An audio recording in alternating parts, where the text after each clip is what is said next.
Yo! What's up mga ka-Big Bite? Nandito na naman tayo para gumawa ng isang super useful na tip sa crab farming.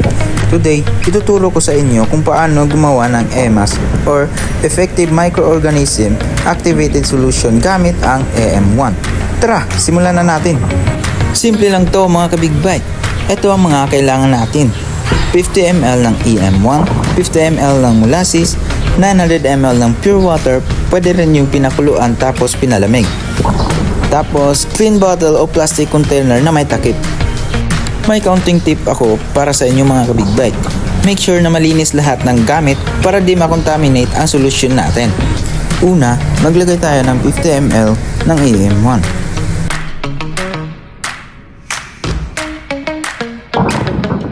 Tapos nun, idagdag naman natin ng 50 ml ng molasses.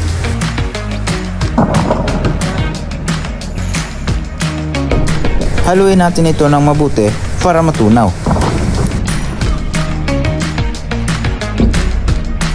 Kapag nahalo na natin ito ng mabuti, ilipat natin sa bote. Importanteng may konting space sa taas kasi i-ferment natin to.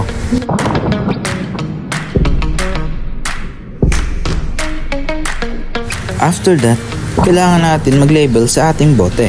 Tapos ilagay natin kung anong petsa today. I-store ito sa malayo sa direct sunlight. Hintayin lang ng 5 to 7 days. Every day i-open natin saglit ang takip para pakawalan ang gas para hindi ito sumabog. After a week, ready na ang EMAS mo. Kung meron ba kayong katanungan o gustong makita kung paano ito gamitin sa crab farming, comment lang sa baba. Don't forget to like, follow at share para sa mas maraming Big Bite tips.